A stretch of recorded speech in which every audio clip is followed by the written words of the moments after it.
What's up, everybody? It is the fourth day of being on the grind this month, of having Top Dasher. So it was raining earlier today, and we're looking for it to rain money on us now that it stopped raining outside. And so we're going to be looking for getting really good orders. I'm feeling actually pretty energetic today, so hopefully that carries over into converting those orders into big money.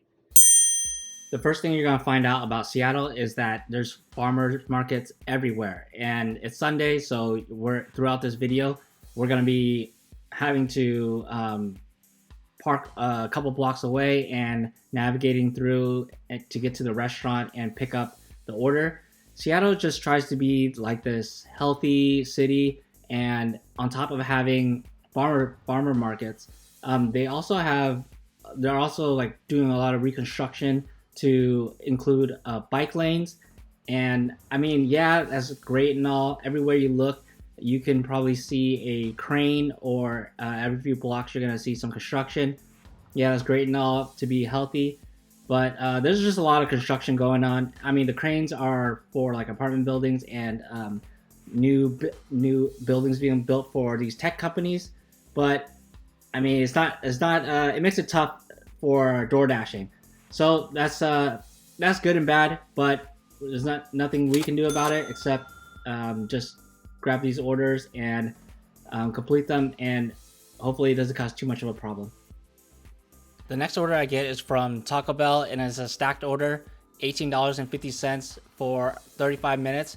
And in my head, I'm thinking that, okay, it's noon, and it's unlikely there's going to be a wait, and I have my fingers crossed that I'm just going to walk in there and the orders are going to be ready. And even if it doesn't, the ratio of hourly pay for this, so $18.50 for, about a half hour's worth of work, I think that's a great deal. Something else I want to point out that's great about these DoorDash orders in Seattle is I rarely ever have to look at the miles, because I usually in DoorDashing, you're aiming for about a mile per $1 per mile. But for me, I've been averaging about $2 per mile, so I rarely ever have to look at the miles. I actually just look at the image and ballpark it, and if it's it looks too bad, then I look at the miles. But other than that, I rarely ever look at it. I know that some other Door Dashers out in different markets have to calculate that in order to see if it's worth it. In Seattle, it's often acceptable. So that's the great thing about dashing in Seattle.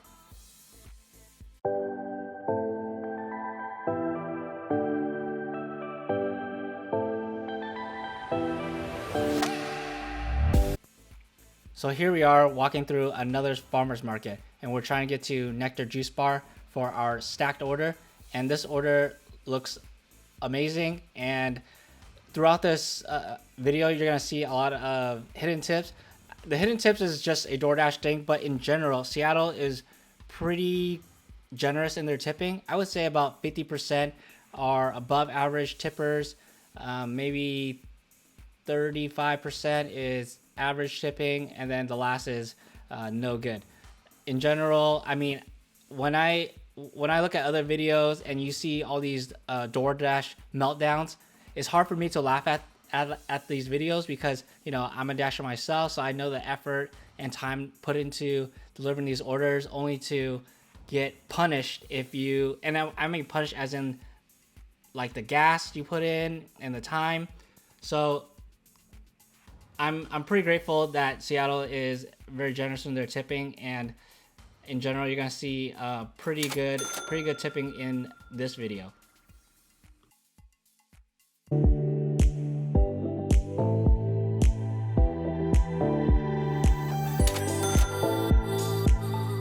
Okay, so we're about 10 minutes prior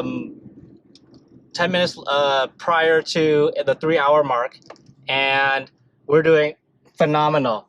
Right now, I am headed back to the cafe area where I where my first order was, and there was the farmers market. The farmers market usually closes. I think it closed at 2 o'clock. Right now it's 10 till 2. So hopefully it's dying down and I can get parking easier.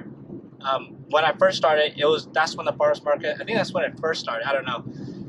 But either way, all the farmer markets are dying down. Seattle is farmer market happy.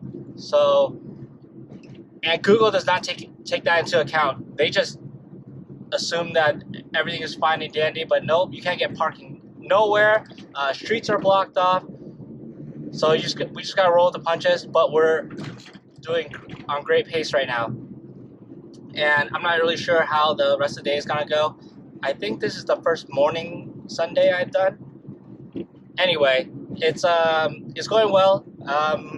We are going back to that cafe and getting a stacked order. So we've been getting a lot of stacked orders. So it should be a great pace that we're moving on.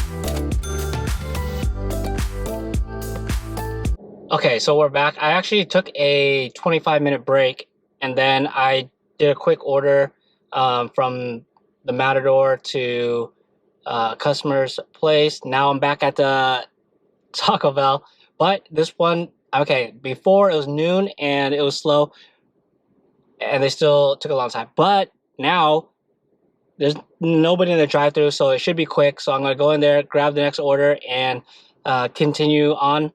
It's 4 o'clock right now, so we're 5 hours in, and we're doing pretty good on ratio of orders and how much more our hourly rate.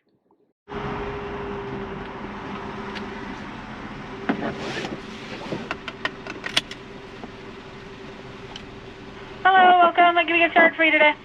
I'm Doordash. Pick up for Erica. All right, go ahead and pull forward. All right, thanks. The next order I get is from Safeway, and Safeway. So this order is only delivery, and sometimes I'll get shop and deliver. Safeway is the major chain that you get shop and delivery for, and I mean like grocery shopping. I'm not talking about Walgreens or CVS or just picking up like little supplies. I'm talking about grocery shopping, and this is different for Seattle because Seattle does not have any Walmarts. Walmart is not really worth it for them to open a store in Seattle because the cost to open a store through the land is not effective for them, and so generally they are open outside of the Seattle area, so you're never gonna get any shop and deliver from Walmart. And as a DoorDasher, you know that even if you've never done it for Walmart, you know that there are tons and tons of nightmare stories shopping and delivering for Walmart. Maybe like next to nothing tips, just being in Walmart forever, trying to find everything. So it's like amazing there. That W for Walmart does not stand for winner. It stands for why me. When DoorDashers get an order from Walmart, that's what they think to themselves. That's one of the benefits. Another benefit of Seattle is that there is no Walmart. The next order I get is this hideously looking order that is at first is $18 for about 30 minutes or so of delivery time, and the ratio is $2 to 1 minute. So at first, that might sound good, but since I'm in the north part of Seattle, I often get these kinds of orders where it takes you outside into a different zone, and that's not too bad. Except this order takes you 2 zones away. So if I were to accept this order, I might get trapped in that area, and chances are this doesn't land me in another hotspot. So using the calculation of $2 per minute is not doable in this situation because you have to make the drive back.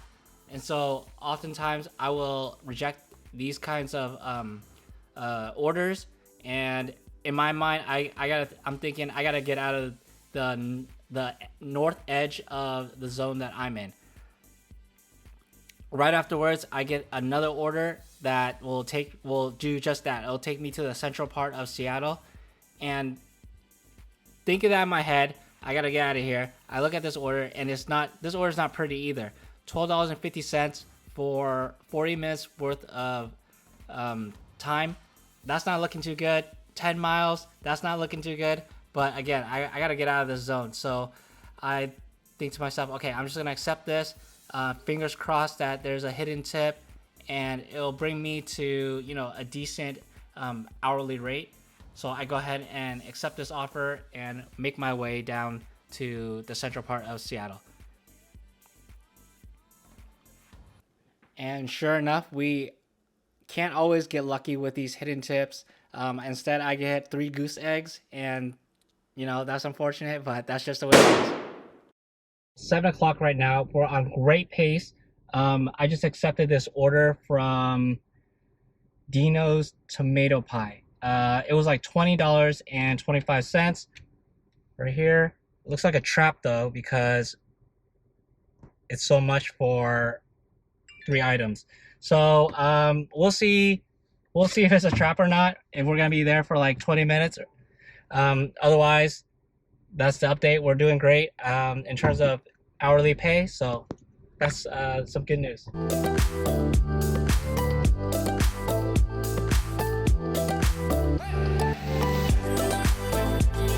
The next thing to know about Seattle is the layout. So Seattle is actually broken down in Doordashing.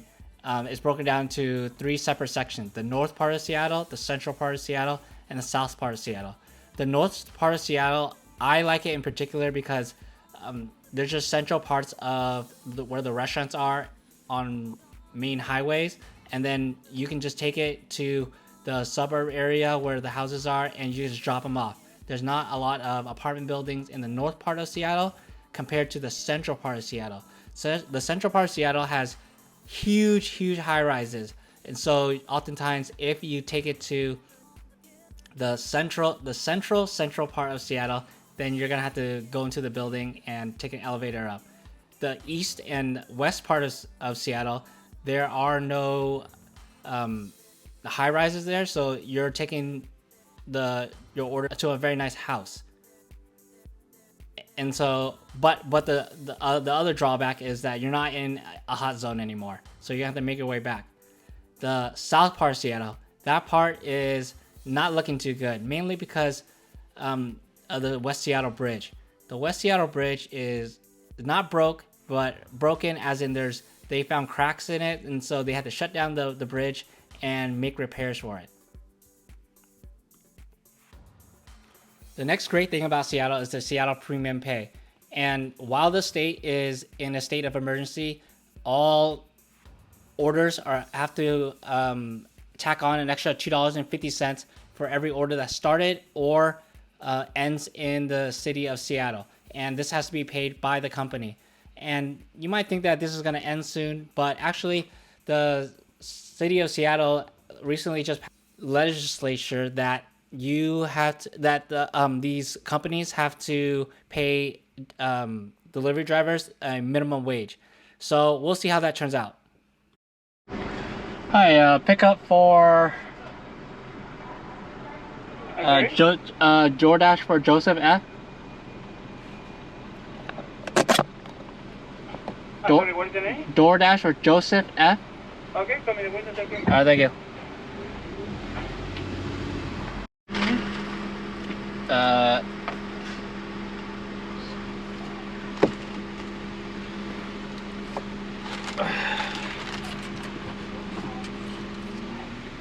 Thank you.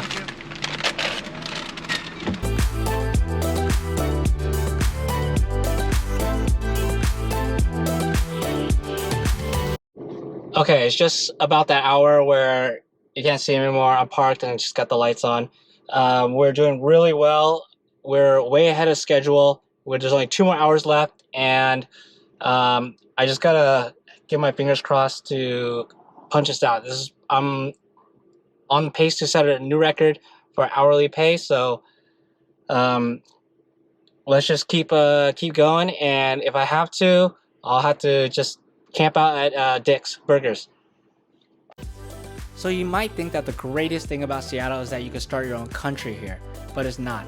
The greatest thing about Seattle is Dick's Hamburgers drive-thru. And I say this is great because it's great for DoorDashers since it's open late at night. It opens till 2 a.m. and you're always gonna find people who wants a late night snack. So they're gonna make a couple orders at night, and that's great for business for you. So you'll late through the night, if you want to do a couple deliveries, you'll often find it here at Dick's Burgers. And it's always good for the occasional "I want Dick's" or "I love Dick's" jokes too. Other than that, I made a killing in an hourly pay. So if you like the content on this channel, give it a like and subscribe, and I'll see you in the next video.